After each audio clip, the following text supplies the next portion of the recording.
Hello दोस्तों, नमस्कार। स्वागत है आपका w3.css के इस फ्रेमवर्क के सीरीज में। और इस ट्यूटोरियल में हम लोग पढ़ने वाले हैं सीएसएस में कंटेनर क्या होते हैं, हम कंटेनर का यूज फ्रेमवर्क में कैसे करेंगे, कंटेनर क्या होते हैं, कहाँ कहाँ पे यूज करे जाते हैं, कैसे हम इसको स्टाइल करते हैं, कौन कौन से एलिमेंट के साथ हम कंटेनर यूज कर सकते हैं।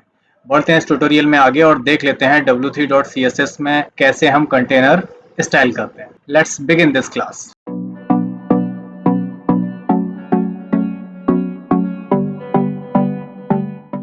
w3.css में कंटेनर एक क्लास है जिसका उपयोग HTML कंटेनर एलिमेंट को स्टाइल करने के लिए किया जा सकता है और ये बहुत इंपॉर्टेंट क्लासों में एक माना जाता है। और इसका यूज हम करते हैं HTML के जो एलिमेंट हैं इनमें हमें नॉर्मल, मार्जिन है, पैडिंग है, अलाइनमेंट, फॉन्ट और कलर यूज करने के लिए हम कंटेनर का यूज करते हैं। इसका मतलब ये हुआ कंटेनर का यूज करके हम उस कंटेनर के अंदर के कंटेंट को पैडिंग, मार्जिन, अलाइनमेंट, फॉन्ट और कलर आदि पूरा सेम दे सकते हैं। ये सारी चीजें हम कंटेनर को यूज, जो भी कंटेनर में डेटा होगा उस कंटेनर के साथ ही हम ये सारी स्टाइल कर सकते हैं। जैसा मैंने यहाँ पे आगे आप लोगों को समझाने के लिए लिखा है कि हम कंटेनर क्लास के साथ क्या क्या चीजें कर सकते हैं। कंटेनर के साथ किसी भी एलिमेंट में 16 पिक्सल का लेफ्ट और राइट पैडिंग जोड़ा जाता है। यहाँ पे ये ध्यान रखने वाली बात है कि कंटेनर के अंदर जो भी कंटेंट आपने लिखा होगा, जो भी उसके अंदर डेटा होगा, उसके लेफ्ट और राइट साइड में 16 पिक्सल की पैडिंग ऑटोमेटिकली ऐड हो जाती है। कहाँ कहाँ होती है? लेफ्ट और राइट में, ऊपर और नीचे नहीं होती है। ये बात ध्यान में रखना है, ठीक है। कंटेनर क्लास जितने भी HTML के एलिमेंट हैं, कौन कौन से एलिमेंट है जिनमें हम यूज कर सकते हैं, जैसे डिव है, आर्टिकल है, सेक्शन है, हेडर है, फुटर है, फॉर्म है और भी बहुत सारे हैं। इन सब के साथ हम कंटेनर का यूज करके ये सारी सेटिंग्स, सारी स्टाइल कर सकते हैं। कैसे स्टाइल करनी है हम प्रैक्टिकल करके भी देखेंगे और एक एक से समझेंगे कि चाहे वो डिव हो, आर्टिकल हो, सेक्शन हो, किस किस में हम कैसे कैसे यूज कर सकते हैं। अब कंटेनर बहुत सिमिलर स्टाइलिंग करता है, बहुत सिमिलर स्टाइलिंग करता है। जितने भी एलिमेंट है वो सबको सेम टाइप की स्टाइलिंग करेगा, सबको समानता में एक हिसाब से देखेगा। चाहे आप सामान मार्जिन कर रहे हो, पैडिंग लगा रहे हो, आप उसका अंडरलाइनिंग कर रहे हो, स्टाइलिंग कर रहे हो, फॉन्ट की सेटिंग कर रहे हो या कलर की सेटिंग कर रहे हो, इन सब का उपयोग करके आप किसी भी एलिमेंट में सिर्फ w3 कंटेनर लिखेंगे और वो आपकी अप्लाई स्टाइल कर देगा। इसको लिखने के लिए हमने एक स्टाइल यहाँ पे लिखा हुआ है, हमने डिव के साथ w3 कंटेनर लिया है और इसके साथ हमने पैराग्राफ एलिमेंट लिया है। ये सारी चीजें आप देख सकते हैं। अब कंटेनर के साथ हम क्या क्या स्टाइल कर सकते हैं हम ये भी देखेंगे। कंटेनर को यूज कैसे करना है ये मैंने आपको यहाँ पे बता दिया। आपको सिंपल, जैसे अभी तक आप सारे CSS के एलिमेंट्स आप देख रहे थे फ्रेमवर्क के साथ, वैसे ही आप इसको लिखना है। सिर्फ w3 के साथ हाइफन लगा के आप कंटेनर लिख देंगे, वो कंटेनर में फिट हो जाएगा। इसके बाद आपको कंटेनर में क्या क्या करना है वो सारी चीजें कर सकते हो। इतना लिखने से क्या होगा कि ये जो पैराग्राफ है इसके लेफ्ट और राइट में 16 पिक्सल की पैडिंग हो जाएगी। ये हम पहले करके देख लेते हैं VS कोड एडिटर में, फिर आपको आगे की स्टाइलिंग करके दिखाते हैं। चलते हैं VS कोड एडिटर पर। हमने यहाँ पे एक ब्लैंक फाइल ले ली है, तो पहले मुझे हेड में आके उसको लिंक करना है। CSS को मैं यहाँ पे लिंक कर लेता हूँ। लिंक एलिमेंट यूज किया, href में मैंने w3.css नाम से फाइल बनाई, उसको लिंक कर लिया। अब इससे क्या होगा, हमारा फ्रेमवर्क लिंक हो गया है।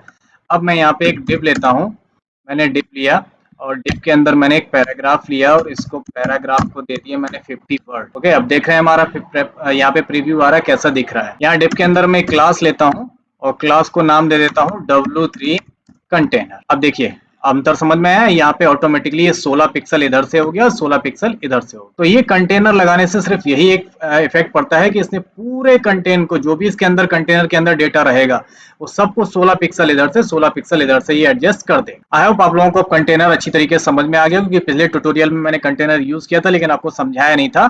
तो कंटेनर इस तरीके से यूज करते हैं। आगे देख लेते हैं कि आप कंटेनर के साथ और क्या क्या चीजें कर सकते हैं। कंटेनर के और सारे साथ में एलिमेंट कौन कौन से यूज करे जाते हैं ये देखते हैं। अगर कंटेनर में मुझे कलर जोड़ना है तो सिर्फ w3 और कलर ऐड कर देंगे, एलिमेंट कलर का यूज कर देंगे और हमारा कलर ऐड हो जाएगा। सिंपल।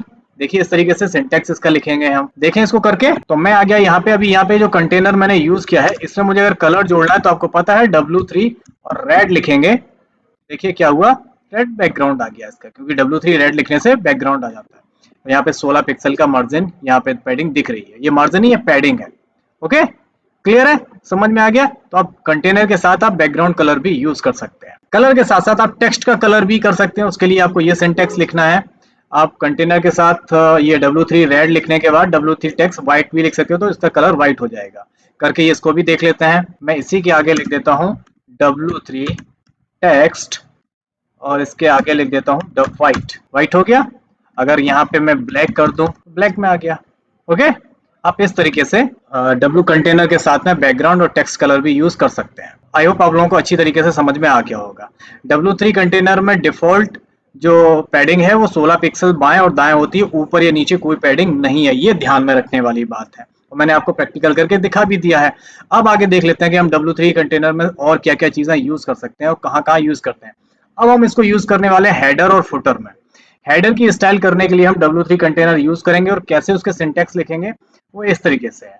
आप इस तरीके से एक हेडर बनाएंगे और हेडर कंटेनर लिख सकते हैं। मैं यहाँ पे एक दूसरा डिव ले लेता हूँ और डिव के आगे लिखता हूँ मैं H1 एलिमेंट के अंदर मैंने लिख दिया हेडर। अब देखिए हेडर आ गया और इसको दे देते हैं क्लास और यहाँ पे लिखते हैं W3 कंटेनर और इसको W3 दे देते हैं ब्लू। तो ये हमारा इस तरीके से हेडर हो गया और हेडर का हमने कंटेनर बना के उसे ब्लू कलर दे दिया। अब यहाँ पे मैंने टील कलर यूज किया है। हम टील ही करके दिखा देते हैं क्योंकि थोड़ा लाइट कलर ज्यादा प्रेफर किया जाता है हेडर के लिए। तो मैं यहाँ पे टील ही यूज कर लेता हूँ तो आप लोगों को एक अंदाजा भी हो जाएगा।